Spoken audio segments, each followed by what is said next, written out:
Hi students, welcome to our channel.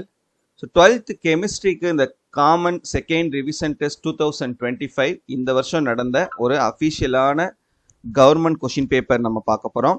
இதை பார்க்குறதுக்கு முன்னால் நீங்கள் இன்னும் நம்ம சேனலில் சப்ஸ்கிரைப் பண்ணலைன்னா சப்ஸ்கிரைப் பண்ணிக்கோங்க. மறக்காமல் இந்த வீடியோக்கு லைக் பண்ணிக்கோங்க. நம்ம வாட்ஸ்அப் சேனல்லையும் ஜாயின் பண்ணிக்கிறீங்க. லிங்க் இந்த வீடியோடைய டிஸ்கிரிப்ஷனில் கொடுத்துருக்கேன். இப்போது ஒரு சில டிஸ்ட்ரிக்ஸில் வந்து பார்த்தீங்கன்னா நமக்கு செகண்ட் ரிவிஷன் டெஸ்ட் வந்து ஸ்டார்ட் ஆகி நடந்துட்டு இருக்குது. ஒரு சில டிஸ்ட்ரிக்டில் இனிமே தான் செகண்ட் ரிவிஷன் ஸ்டார்ட் ஆக போகுது. ஓகேவா? ஸோ ஆல்ரெடி நடந்து முடிஞ்ச ஒரு டிஸ்ட்ரிக்னுடைய செகண்ட் ரிவிஷனுக்கான கொஷின் பேப்பர் நம்மளுடைய சப்ஸ்கிரைபர் ஸ்டூடெண்ட் ஒருத்தவங்க நமக்கு சென்ட் பண்ணியிருந்தாங்க. ஸோ அந்த கொஷின் பேப்பரை உங்கள் கூட ஷேர் பண்ணலாமேன்னு சொல்லிட்டு தான் இந்த வீடியோ வந்து ரெடி பண்ணியிருக்கேன். ஸோ இப்போ நம்ம ப்ரீவியஸ் இயர் கொஷின் பேப்பர்ஸை ரெஃபர் பண்ணுறதும் நமக்கு எப்போவுமே நல்லது. அதே போல் கரண்ட் இயரில் மற்ற டிஸ்ட்ரிக்னுடைய கொஷின் பேப்பர்ஸை ரெஃபர் பண்ணுறதும் நமக்கு ஏதோ ஒரு வகையில் ஹெல்ப்ஃபுல்லாக இருக்கும். சரியா? ஸோ இந்த கொஷின் பேப்பரை அப்படியே உங்களோட டிஸ்ட்ரிக்க்கு வரும்னு நான் சொல்லலை. பட் இந்த கொஷின் பேப்பர்ஸை நீங்கள் ரெஃபர் பண்ணுறது மூலமாக இதில் கேட்டிருக்கக்கூடிய கொஷின்ஸ் அதில் 1 மார்க்கில் பார்த்தீங்கன்னா நமக்கு 12 புக் பேக் கொஷின்ஸ் வந்துருச்சுன்னா மீதி 3 கொஷின்ஸ் நமக்கு இன்டீரியராக கேட்டிருப்பாங்க, க்ரியேட்டிவாக கேட்டிருப்பாங்க. அப்போ அந்த கொஷின்ஸ்லாம் எந்த மாதிரி கேட்டிருக்காங்கன்னு சொல்லிட்டு நீங்கள் ரெஃபர் பண்ணிக்கலாம். அதே போல் 2 மார்க் 3 மார்க் 5 மார்க் கொஷினில் 5 மார்க்கில் கேட்க மாட்டாங்க. பட் 2 மார்க் 3 மார்க்கில் நமக்கு இன்டீரியரோ அதுலேயே பர்டிகுலராக கம்பல்சரி கொஷினில் ப்ராப்ளம் கேட்டிருக்கக்கூடிய கொஷினாக இருக்கட்டும், இல்லைன்னா ரியாக்ஷன்ஸ் கேட்டிருக்கக்கூடிய கெமிக்கல் ரியாக்ஷன்ஸ் கேட்டிருக்கக்கூடிய கொஷின்ஸாக இருக்கட்டும். ஸோ இது மாதிரி கொஷின்ஸ்லாம் நமக்கு ரிப்பீட்டடாக கேட்டிருக்காங்களா, இல்லை எதுவும் வந்து நமக்கு புதுசாக கேட்டிருக்காங்களா அப்படின்னு சொல்லிட்டு நீங்கள் ஒன்ஸ் வந்து ஒரு கோ த்ரூ பண்ணுறதுக்கு ஹெல்ப்ஃபுல்லாக இருக்கும். ஏன்னா அந்த கொஷின்ஸ் வந்து மேபி உங்களோட டிஸ்ட்ரிக்டில் அது அவங்களும் கேட்டிருக்கலாம். சரியா? வேறு கொஷின் பேப்பராக இருந்தாலும் அந்த கொஷினில் ஏதாவது நமக்கு ரிப்பீட்டடாக கேட்கக்கூடிய சான்சஸ் வந்து இருக்குது. சரியா? ஸோ அதனால் தயவு செஞ்சு இந்த மாதிரி கொஷின் பேப்பர்ஸை மற்ற டிஸ்ட்ரிக்னுடைய கொஷின் பேப்பர்ஸ் கிடைச்சதுன்னா கொஞ்சம் அதை ரிவைஸ் பண்ணிக்கோங்க.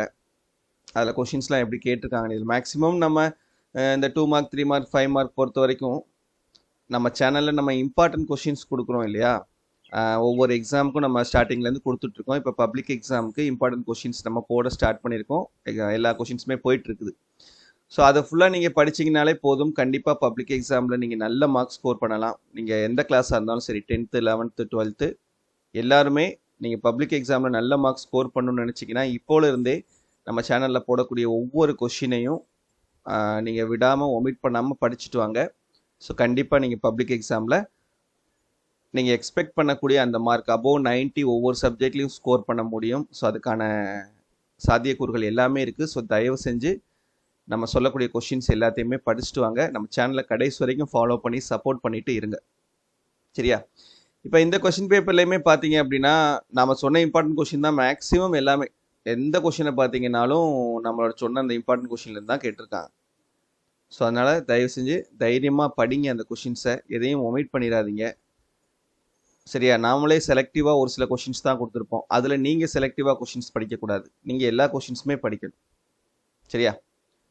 ஸோ பார்த்துக்கோங்க. இந்த கொஷின் பேப்பரை ஒரு தடவை எல்லாத்தையுமே நல்லா பார்த்துக்குங்க. சரியா? க்ரியேட்டிவ் கொஷின்ஸ் சம்டைம்ஸ் வந்து நமக்கு இந்த 2 மார்க் 3 மார்க் கம்பல்சரி கொஷின்ஸ்லாம் எப்படி கேட்குறாங்கன்றது ரொம்ப ரொம்ப முக்கியம். சரியா? அதே போல் ஆர்கானிக்கில் வந்து நமக்கு நேமிங் ரியாக்ஷன்ஸ்லாம் ரொம்ப ரொம்ப முக்கியமானது. ஃபிசிக்கலில் ப்ராப்ளம்ஸ்லேருந்து கண்டிப்பாக நமக்கு கம்பல்சரி கொஷின் கேட்பாங்க. ஆர்கானிக்லேருந்து நமக்கு ரியாக்ஷன்ஸு கெமிக்கல் ரியாக்ஷன்ஸ்லேருந்து நமக்கு கொஷின்ஸ் வந்து கேட்பாங்க. ஸோ அதெல்லாம் நல்லா தரோவாக ஒர்க் அவுட் பண்ணி பார்த்துக்கோங்க. சரியா? ஓகே. ஸோ இதான் நான் உங்கள்கிட்ட ஷேர் பண்ணணும்னு நினச்சேன். ஸோ மறக்காமல் இந்த வீடியோவை உங்கள் ஃப்ரெண்ட்ஸ்க்கும் ஷேர் பண்ணி அவங்களுக்கும் சப்போர்ட் பண்ணுங்கள். தேங்க்யூ.